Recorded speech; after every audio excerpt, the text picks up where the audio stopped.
গঠনতান্ত্রিক council অত্যন্ত গুরুত্বপূর্ণ। জনগণের মধ্যে আপনারা ছাত্ররা, তরুণরা যদি এই বিপদ থেকে দেশকে উদ্ধার করতে চান, আপনারা জেলায় জেলায় গিয়ে যেটা করছেন এবং একটা সাংগঠনিক ফোরাম করছেন, ভালো কথা, আমি এটার পক্ষে। কিন্তু জেলায় গিয়ে দয়া করে ঝগড়া করবেন না। জেলায় গিয়ে আপনাদের প্রথম কাজটা হবে যে জনগণের সঙ্গে বসা এবং নতুন গঠনতন্ত্র প্রণয়নের তাদের যে ইচ্ছা এবং অভিপ্রায়, এটা বোঝার চেষ্টা করা, এটা আমাদের প্রথম কাজ। এটা খুব ভালো করে বুঝতে হবে জনগণ কি চায় আসলে। করতে গিয়ে তার যত রকম মন্ত্রী পরিষদ আছে সকলকে জেলায় জেলায়, উপজেলায় উপজেলায়, বিভিন্ন জায়গায় পাঠিয়ে তাদের উচিত ছিল জনগণের অভিপ্রায় আর সেখান থেকে গ্রহণ করা এবং জনগণের সঙ্গে কথা বলা, জনগণের ইচ্ছা, জনগণ কি চেয়েছে, জনগণ কি জন্য জীবন দিল, এটা তাদেরকে জানানো। তাহলে আমরা এই যে আইনি ব্যাপারগুলো, তারা কি কি বলবেন, সাংবিধানিক ধারাবাহিকতা দেখবেন, এগুলো বলবে ডক্ট্রিন অফ নেসেসিটি, কুকুরটা খুব গুরু গম্ভীর ভাষায় বলবে, এগুলো কিন্তু কিচ্ছু, কিন্তু এটা ভুয়া। আমি আগে বলে দিচ্ছি এটা ভুয়া। গণ অভ্যুত্থান পরে এইসব কথা বলার কোনো যুক্তি নেই। এবং এটা যখনই বলবে, এই বলার মানে হলো সংবিধানের নামে জনগণের অভ্যুত্থান, জনগণের অভিপ্রায়কে দাবিয়ে দেওয়া, প্রতি বিপ্লব ঘটানো। এই জন্য আমি এটাকে বলছি একটা সাংবিধানিক প্রতি বিপ্লব। এই সাংবিধানিক প্রতি বিপ্লব থেকে আমরা কি করে আগামী দিনে আমরা যেভাবে অগ্রসর হব, এটা আমাদেরকে খুবই গভীরভাবে আমাদেরকে ভাবতে হবে। এখন আমি আরও যে ব্যাপারটা আপনাদেরকে বিশেষভাবে বলবো, কিছু কথা আমি অন্যান্য সবাই বলেছি, আমি রিপিট করবো না, তুষার অনেক কথা বলেছি। আপনারা মনে রাখবেন, গঠনতান্ত্রিক কাউন্সিল অত্যন্ত গুরুত্বপূর্ণ। জনগণের মধ্যে আপনারা ছাত্ররা, তরুণরা যদি এই বিপদ থেকে দেশকে উদ্ধার করতে চান, আপনারা জেলায় জেলায় গিয়ে যেটা করছেন এবং একটা সাংগঠনিক ফোরাম করছেন, ভালো কথা, আমি এটার পক্ষে। কিন্তু জেলায় গিয়ে দয়া করে ঝগড়া করবেন না। জেলায় গিয়ে আপনাদের প্রথম কাজটা হবে যে জনগণের সঙ্গে বসা এবং নতুন গঠনতন্ত্র প্রণয়নের তাদের যে ইচ্ছা এবং অভিপ্রায়, এটা বোঝার চেষ্টা করা, এটা আমাদের প্রথম কাজ। এটা খুব ভালো করে বুঝতে হবে জনগণ কি চায় আসলে।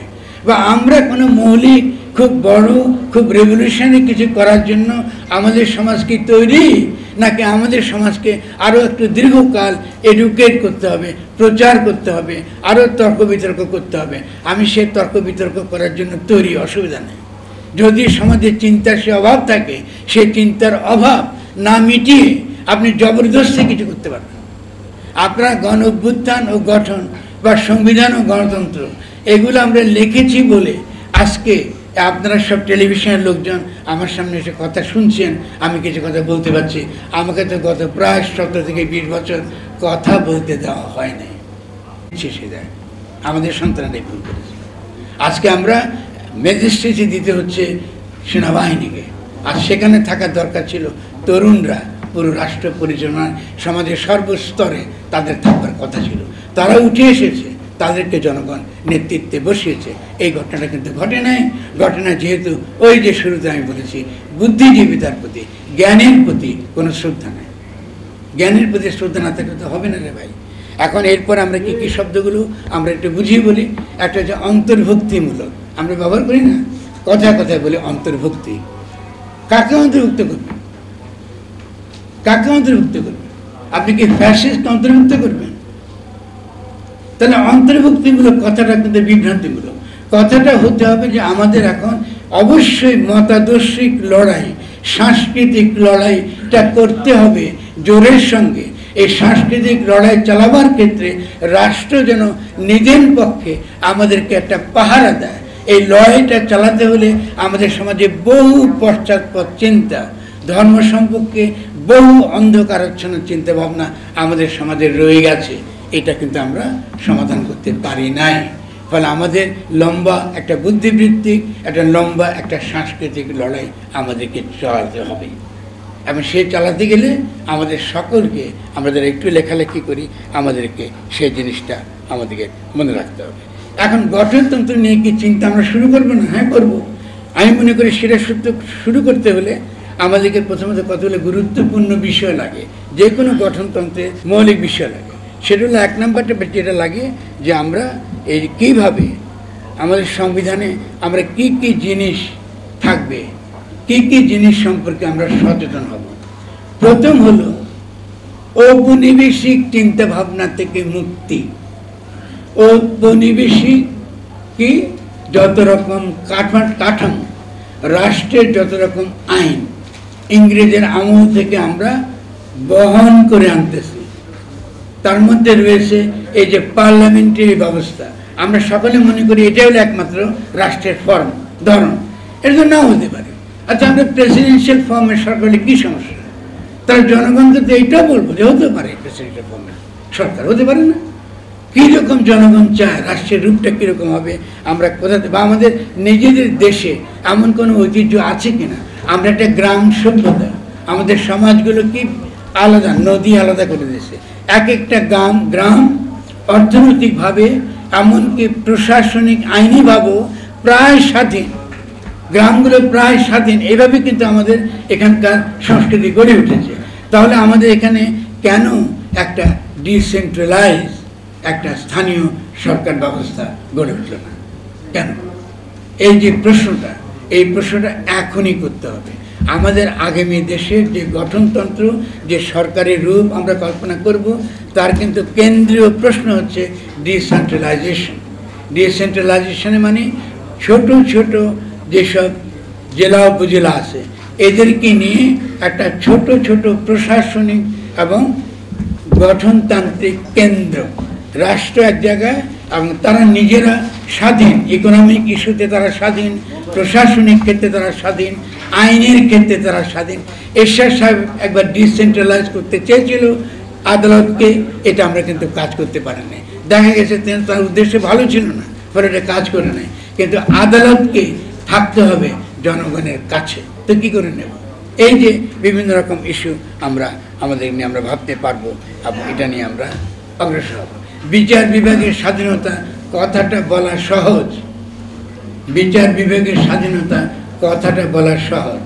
1/11 সরকার বিচার বিভাগের স্বাধীনতা আনবে বলে মিলিটারি কায়দা নির্বাহী বিভাগ এবং বিচার বিভাগকে আলাদা করতে চেয়েছিল, এটা হয় নাই, উল্টাটা হয়েছে। দেখছেন না আপনারা, উল্টাটা পেয়েছেন আপনি। ফলে বিচার বিভাগের স্বাধীনতা কি করে আমাদের মতন দেশে আমরা রাখবো, আমরা কায়েম রাখবো, এটা আমাদেরকে ভাবতে হবে। মানবিক এবং সামাজিক ন্যায় বিচারদেরকে অত্যন্ত আন্তরিকভাবে এটা আমাদেরকে ভাবতে হবে। তো আমি কথা বাড়াবো না, আমাদের বলতে অনেক কথা আমি বলতে পারবো। আমি আপনাদের কাছে অত্যন্ত কাতরভাবে বলবো একটা কথা, সেটা হলো এই যে আমরা নতুন সংকটের মধ্যে পড়েছি। এবং তরুণদেরকে বলবো এই সংকট থেকে উত্তরণের জন্য আমাদের অনেক বেশি বুদ্ধিবৃত্তিকভাবে এবং চিন্তাকে অনেক বেশি সজীব রাখতে হবে এবং সহনশীলভাবে সমাজকে আমাদের এগিয়ে নিতে হবে। সেই সহনশীলতার মধ্যে বিভিন্ন রাজনৈতিক দলকে আমাদের সঙ্গে নিতে হবে, তাদেরকে অ্যান্টাগোনাইজ করে। দেখুন, ছাত্ররা একটা নাগরিক কমিটি করেছে, কিন্তু প্রত্যেকটা রাজনৈতিক দল এটাকে সন্দেহের চোখে দেখছে। কেন? তারা মনে করে তোমরা নাগরিক দল করো, অসুবিধা কি, কিন্তু তোমরা কিংস পার্টি হয়েও না। মানে এই সরকারের সুবিধা নিয়ে তোমরা আরেকটা কিংস পার্টি বানাবে, এটাই তো প্রত্যাশা। তো ছাত্রদের কিংস পার্টি পড়ার দরকারটা কি? আমি মনে করি এখন যেটা দরকার সেটা হলো একটা বিপুল বুদ্ধিজীবী আন্দোলন এবং সংগ্রাম। এই সংগ্রামের মধ্যে দিয়ে আমাদের চিন্তার পরিবর্তন এবং চিন্তার পরিবর্তনের মধ্য দিয়ে নতুন রাষ্ট্র গঠনের ভিত্তি তৈরি করা, যে ভিত্তি অস্বীকার করা কারো পক্ষে সম্ভব হবে না। এবং সেই ভিত্তিটা যদি আমরা তৈরি করতে পারি, পৃথিবীর কোনো শক্তি নাই একটা নতুন বাংলাদেশ আমাদেরকে উপহার বা আমাদেরকে অর্জন করবার ক্ষেত্রে কোনো প্রকার প্রতিবন্ধকতা তৈরি করতে পারে। 1 জানুয়ারি 2024 চেঞ্জ টিভি পা রেখেছে সুরভিত 6 বছরে। সবার প্রতি নিরন্তর শুভেচ্ছা। চেঞ্জ টিভিকে আমি তো মেলা দিন ধরে দেখছি। চেঞ্জ টিভি যতদূর সম্ভব বস্তুনিষ্ঠতার সাথে কাজ করছে এবং এই জন্য চেঞ্জ টিভির ভিউ আরও অনেক বেড়েছে, অনেক। আমি নিজে যে অনেকগুলো সভা করে মানে এখানে ইন্টারভিউ করেছি, কোনো ক্ষেত্রে আমি দেখেছি মিলিয়নের মতো হয়েছে ভিউ, মানে অন্য কোনো জায়গায় এত হয় নাই। আমি মনে করি চেঞ্জ টিভি ভালো কাজ করছে, প্রচণ্ড চাপ আছে, তার মধ্যেও চেঞ্জ টিভি যদি তাদের এই নিষ্ঠতা রাখতে পারে তারা এটা আরও ভালো করবে, আমি তাদের সাফল্য কামনা করি। changetv.press এক ফোঁটা হলুদও নেই। পহেলা জানুয়ারি 2024 চেঞ্জ টিভি পা রেখেছে সুরভিত 6 বছরে। সবার প্রতি নিরন্তর শুভেচ্ছা।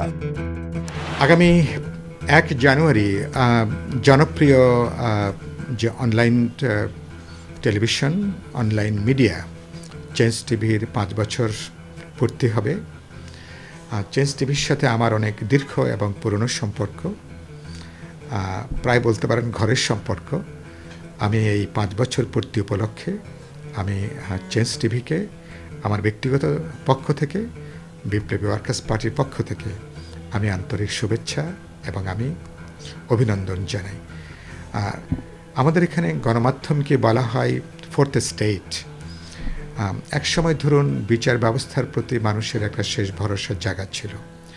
সেই বিচার ব্যবস্থা যখন এখন বিরোধী দলের দমনের একটা প্রতিষ্ঠানে পর্যবসিত হয়েছে, এখন জনগণের পক্ষে, বিরোধী দলের জন্য, জনগণের শোষিত নিপীড়িত অংশের জন্য গণমাধ্যমই হচ্ছে এখনো পর্যন্ত শেষ ভরসা। আমাদের এখানে ঐতিহাসিকভাবে গণমাধ্যম বরাবরই জনগণের গণতান্ত্রিক আকাঙ্ক্ষার পক্ষে ছিল, তার প্রত্যাশা আকুতিকে সে ধারণ করেছে। আমি বিশ্বাস করি চেঞ্জ টিভি তার এই 5ম বছরে নতুন করে আবার গণমানুষের পক্ষে তার অঙ্গীকার ব্যক্ত করবে। গণমানুষের পরিবর্তনের যে আকাঙ্ক্ষা, অধিকার মুক্তির যে আকাঙ্ক্ষা, চেঞ্জ টিভি গণমানুষের এই আকাঙ্ক্ষাকে ধারণ করবে, সামনে এগিয়ে নেবে। আমি এই উপলক্ষে 5ম বছরের পূর্তি উপলক্ষে আমি আরেকবার আমার পক্ষ থেকে, পার্টির পক্ষ থেকে শুভেচ্ছা, অভিনন্দন এবং ভালোবাসা জানাই। আশা করি আগামী দিনগুলোতেও আপনারা আরও সক্রিয়, আরও বলিষ্ঠভাবে আপনারা আপনাদের পেশাদারিত্ব নিয়ে আপনারা ইতিমধ্যে যে ভালোবাসা অর্জন করেছেন সেটাকে সম্বল করে আপনারা সামনে এগিয়ে যাবেন। আমি চেঞ্জ টিভির জন্য আমার অপার ভালোবাসা। changetv.press এক ফোঁটা হলুদও নেই।